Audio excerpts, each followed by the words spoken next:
الحمد لله وحده، والصلاة والسلام على من لا نبي بعده. أما بعد فأعوذ بالله من الشيطان الرجيم. بسم الله الرحمن الرحيم.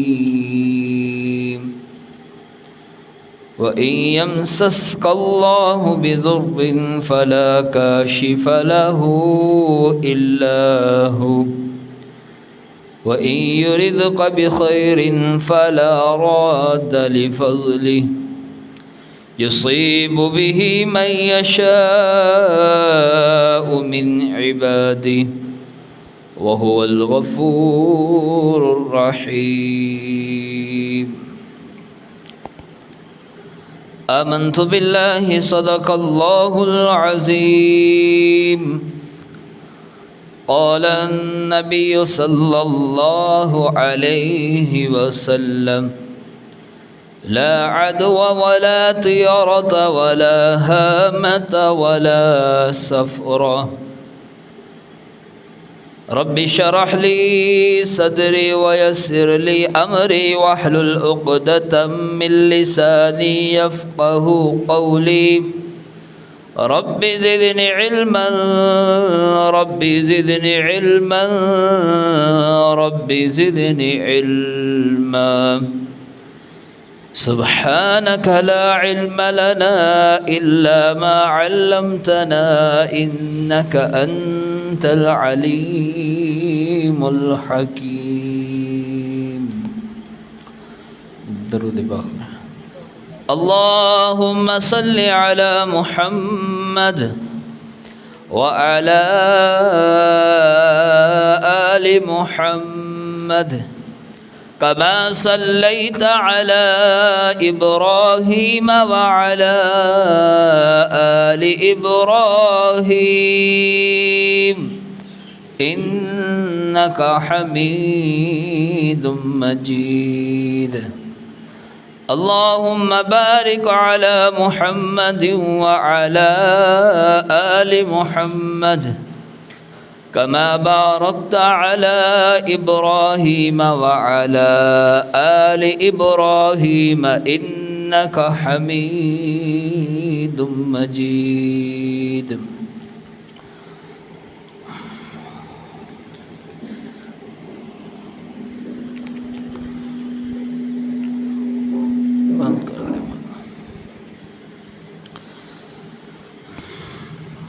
میرے بھائی دوستوں اور بزرگوں، عزیز نوجوان ساتھیوں، ماہ سفر کا مہینہ چل رہا ہے۔ سفر کے لغوی معنی خالی ہونا، سفر کا لغوی معنی خالی ہونا۔ اہل عرب کے لوگ حرمت والے مہینوں کا احترام کیا کرتے تھے، حرمت والے مہینوں کا ادب کیا کرتے تھے، اور حرمت والے مہینوں میں لڑائی جھگڑے، قتل و غارت، گالم گلوچ کو حرام سمجھتے تھے۔ اور جب حرمت والے مہینے ختم ہو جاتے، یعنی کہ جس طرح ماہ محرم کا مہینہ ختم ہو گیا، تو اہل عرب کے لوگ جنگ کے لیے نکل جاتے تھے اور پیچھے اپنے گھروں کو خالی چھوڑ دیتے تھے۔ اسی مناسبت سے اس مہینے کو ماہ سفر کہا گیا ہے۔ بعض لوگوں کا عقیدہ ہے، بعض لوگ ماہ سفر کے مہینے کو منحوس مہینہ کہتے ہیں،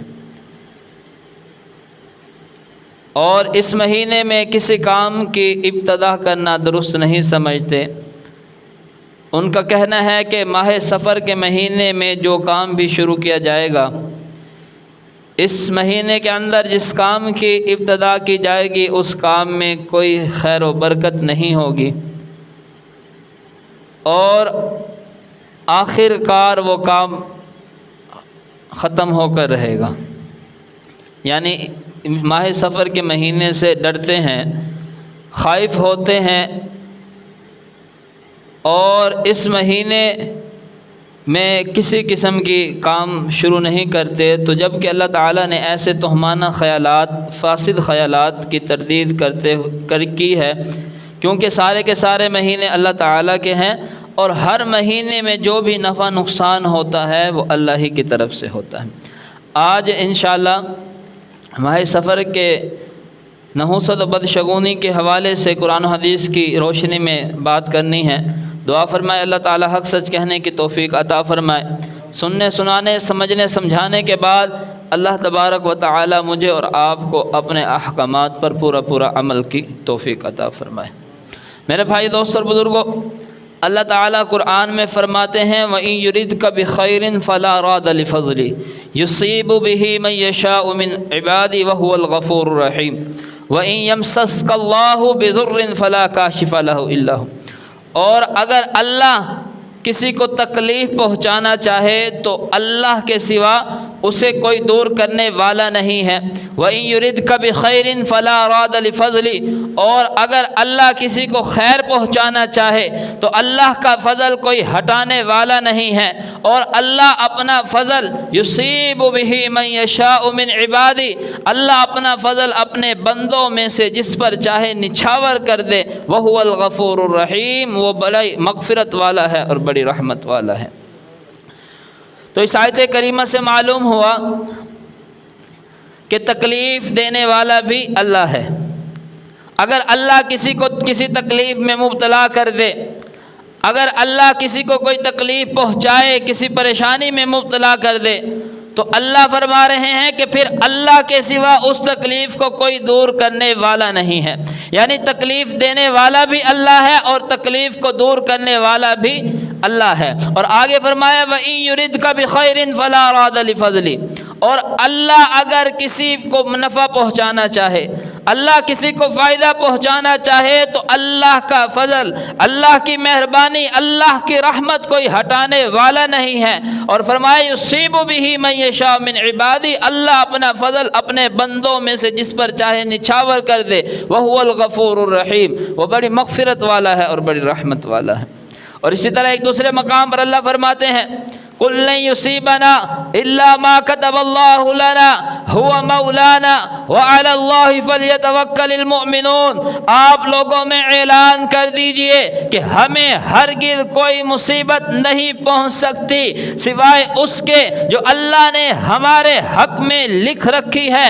هُوَ مَوْلَانَا، اور اللہ ہی ہمارا کارساز ہے۔ وَعَلَى اللَّهِ فَلْيَتَوَكَّلِ الْمُؤْمِنُونَ، اور ایمان والوں کو تو اللہ ہی پر توکل کرنا چاہیے۔ تو اس آیت کریمہ کے اندر اللہ فرما رہے ہیں کہ اے میرے محبوب، اے میرے پیارے پیغمبر، اے میرے حبیب، آپ لوگوں میں اعلان کر دیجئے، آپ لوگوں کو بتلا دیجئے۔ ربا کیا اعلان کروں، کیا بتلاؤں لوگوں کو؟ اے میرے محبوب آپ یہ بتلا دیجئے کہ لن یصیبنا الا ما کتب اللہ لنا، کہ تمہیں ہرگز کوئی مصیبت نہیں پہنچ سکتی، تمہیں ہرگز کوئی تکلیف نہیں پہنچ سکتی، تمہیں ہرگز کوئی پریشانی نہیں پہنچ سکتی سوائے اس کے جو اللہ نے تمہارے حق میں، تمہارے مقدر میں لکھ رکھی ہے۔ ہوا مولانا، اور اللہ ہی ہمارا کارساز ہے، یعنی اللہ ہی ہمارے کام بنانے والا ہے، اللہ ہی ہمیں نفع دینے والا ہے، اللہ ہی ہماری بگڑی بنانے والا ہے، اللہ ہی ہمیں راحت و آرام دینے والا ہے، یعنی سب کچھ کرنے والی ذات اللہ کی ذات ہے۔ اللہ کے سوا کوئی کام بنانے والا نہیں ہے، اللہ کے سوا کوئی بگڑی بنانے والا نہیں ہے، اللہ کے سوا کوئی نفع دینے والا نہیں ہے، اللہ کے سوا ہمیں کوئی راحت و آرام دینے والا نہیں ہے، سب کچھ کرنے والی ذات اللہ کی ذات ہے۔ آگے فرمایا وَعَلَى اللَّهِ فَلْيَتَوَكَّلِ الْمُؤْمِنُونَ، اور ایمان والوں کو تو اللہ ہی پر توکل کرنا چاہیے، یعنی اگر تم پکے مومن ہو، اگر تم اللہ اور اللہ کے رسول پر ایمان رکھتے ہو تو پھر اللہ پر بھروسہ ہو تمہارا، اللہ پر یقین ہو تمہارا، اللہ پر توکل ہو تمہارا کہ یہ جو کچھ ہو رہا ہے یہ کرنے والی ذات صرف ایک اللہ کی ذات۔ وَعَلَى اللَّهِ فَلْيَتَوَكَّلِ الْمُؤْمِنُونَ، اور ایمان والوں کو تو اللہ ہی پر توکل کرنا چاہیے۔ اور اسی طرح ایک دوسرے مقام پر اللہ فرماتے ہیں ما اصاب من مصیبت الا باذن اللہ، کہ اللہ کی اجازت کے بغیر کوئی بھی مصیبت نہیں پہنچ سکتی، یعنی کوئی بھی بیماری، کوئی بھی پریشانی، کوئی بھی آفت اللہ کے حکم کے، اللہ کی مرضی کے بغیر ہم تک نہیں پہنچ سکتی۔ اب انسان لاکھ چاہے ہمیں کوئی نقصان پہنچانے کی، ہمیں کسی پریشانی میں ڈالنے کی، لیکن اس کائنات کی کوئی بھی چیز ہمیں نقصان نہیں پہنچا سکتی، ہمارا بال بھی باقی نہیں کر سکتی جب تک اللہ کا حکم نہیں ہوگا، اللہ کی مرضی نہیں ہوگی۔ ما اصاب من مصیبت الا باذن اللہ، کہ کوئی بھی مصیبت اللہ کی مرضی، اللہ کی منشا، اللہ کے حکم کے بغیر ہم تک نہیں پہنچ سکتی۔ اور اسی طرح حدیث مبارکہ کے اندر نبی علیہ الصلوۃ والسلام کا فرمان ہے لا عدوى ولا طیرۃ ولا ہامۃ ولا صفرا، کہ کوئی بھی بیماری اپنے آپ متعدی نہیں ہوتی، اور نہ ہی کسی چیز سے بدشگونی لینا صحیح ہے، اور ولا ہامۃ، اور نہ ہی کسی پرندے کو منحوس سمجھنا درست ہے، ولا صفرا، اور نہ ہی ماہ سفر کے مہینے کو منحوس سمجھنا درست ہے۔ تو اس حدیث مبارکہ کے اندر کئی باتیں معلوم ہو گئی۔ پہلی، نبی علیہ السلام نے فرمایا کہ لا عدوى، کوئی بھی بیماری اپنے آپ متعدی نہیں ہوتی، یعنی جب کوئی بیماری پھیلتی ہے، کسی کو کسی کے ذریعے لگتی ہے تو وہ اپنے آپ نہیں پھیلتی، اپنے آپ کسی کو کسی کے ذریعے کوئی بیماری نہیں لگتی، بلکہ جب کسی کو کسی کے ذریعے بیماری لگتی ہے تو اللہ کے حکم سے لگتی ہے، جب کوئی بیماری پھیلتی ہے تو اللہ کے حکم سے پھیلتی ہے، پہلی بات۔ اور دوسری بات اس حدیث مبارکہ سے معلوم ہوا کہ نبی علیہ الصلوۃ والسلام نے فرمایا کہ نہ ہی کسی چیز کو اپنے لیے منحوس سمجھنا درست ہے، کسی چیز سے اپنے دل کے اندر بدشگونی کا وہم پیدا کرنا درست ہے۔ اور تیسری چیز نبی علیہ الصلوۃ والسلام نے فرمایا کہ نہ ہی کسی پرندے کو منحوس سمجھنا درست ہے، ولا ہامہ۔ اب بعض لوگ جہالت میں الو کو جو ہے منحوس سمجھتے ہیں کہ جس کے گھر کے اوپر الو آ کر بیٹھ جاتا ہے تو اپنے دلوں کے اندر بدشگونی کا وہم پیدا کر لیتے ہیں، تو یہ بھی جہالت ہے جس سے نبی علیہ الصلوۃ والسلام نے منع فرمایا ہے۔ اور آخری بات اس حدیث مبارکہ سے جو معلوم ہوئی، نبی علیہ السلام نے فرمایا کہ ولا صفر، اور نہ ہی ماہ سفر کے مہینے کو منحوس سمجھنا درست ہے۔ اب بعض لوگ ماہ سفر کے مہینے کو منحوس مہینہ کہتے ہیں، اور اس مہینے کے اندر کسی بھی کام کی ابتدا کرنا درست نہیں سمجھتے، بقول ان کے کہ اس مہینے میں خسارہ اور نقصان ہی ہوگا۔ اور بعض لوگ تو اس مہینے کے اندر اس مہینے کو منحوس سمجھتے ہوئے اپنی بیٹوں یا بیٹیوں کی شادی بھی نہیں کرتے۔ تو یہ میرے بھائیو، دوستوں اور بزرگوں، یہ سارے کے سارے مہینے اللہ تعالیٰ کے ہیں۔ ہر مہینے میں جو نفع نقصان ہوتا ہے وہ اللہ ہی کی طرف سے ہوتا ہے، اور کسی بھی چیز کو یا کسی بھی مہینے کو منحوس سمجھنا درست نہیں ہے، کیوں یہ بات جو ہے اس حدیث سے بالکل واضح ہو گئی کہ نبی علیہ الصلوۃ والسلام نے فرمایا کہ نہ ہی کسی چیز کو اپنے لیے منحوس سمجھنا درست ہے، نہ ہی ماہ سفر کے مہینے کو اپنے لیے منحوس سمجھنا درست ہے۔ اور اسی طرح نبی علیہ الصلوۃ والسلام کا فرمان ہے کہ زمانے جہالت کے 4 کام ایسے ہیں جسے میری امت چھوڑنے کے لیے تیار نہیں ہوگی۔ زمانے جہالت کے 4 کام ایسے ہیں جسے میری امت چھوڑنے کے لیے تیار نہیں ہوگی۔ پہلا کام نبی علیہ الصلوۃ والسلام نے فرمایا کہ زمانے جہالت کا جسے میری امت چھوڑنے کے لیے تیار نہیں ہوں گی، فرمایا کہ قومیت کے بنیاد پر، حسب و نسب پر فخر کرنا۔ دوسرا کام نبی علیہ الصلوۃ والسلام نے فرمایا کہ زمانے جہالت کا جسے میری امت چھوڑنے کے لیے تیار نہیں ہوگی، فرمایا کہ کسی کے نسب میں طعنہ زنی کرنا۔ تیسرا کام نبی علیہ الصلوۃ والسلام نے فرمایا کہ زمانہ جہالت کا جسے میری امت چھوڑنے کے لیے تیار نہیں ہوگی، نبی علیہ الصلوۃ والسلام نے فرمایا کہ نوحہ کرنا۔ چوتھا کام نبی علیہ الصلوۃ والسلام نے فرمایا کہ زمانے جہالت کا جسے میری امت چھوڑنے کے لیے تیار نہیں ہوگی، فرمایا کہ ستاروں کے ذریعے اپنی قسمت کے احوال معلوم کرنا۔ تو یہ 4 کام ایسے ہیں جس سے نبی علیہ الصلوۃ والسلام نے منع فرمایا ہے، اور یہ حرام ہے۔ اللہ تعالی ہم سب کو ان 4 کاموں سے بچنے کی توفیق عطا فرمائے۔ اللہ کے پیارے نبی صلی اللہ علیہ وسلم کا فرمان ہے، ایک صحابی بیان کرتے ہیں کہ ایک مرتبہ نبی علیہ الصلوۃ والسلام نے حدیبیہ میں صبح کی رات گزرنے کے بعد صبح فجر کی نماز پڑھائی، اور نماز پڑھانے کے بعد نبی علیہ الصلاۃ والسلام نے اپنا چہرہ مبارک صحابہ کی طرف کیا اور ارشاد فرمایا کہ هل تدرون ماذا قال ربکم، کہ اے میرے صحابہ، اے میرے دوستو، اے میرے یارو، کیا تمہیں معلوم ہے کہ آج تمہارے رب نے کیا کہا ہے؟ هل تدرون ماذا قال ربکم، کہ اے میرے صحابہ کیا تمہیں معلوم ہے کہ آج تمہارے رب نے کیا کہا ہے؟ تو صحابہ کرام نے عرض کیا اللہ اور اللہ کے رسول ہی بہتر جانتے ہیں، اللہ اور اللہ کے رسول ہی بہتر جانتے ہیں۔ تو نبی علیہ الصلاۃ والسلام نے فرمایا کہ آج تمہارے رب نے کہا ہے کہ آج میرے بندوں میں سے کچھ نے ایمان کی حالت میں صبح کی ہے، کچھ نے کفر کی حالت میں۔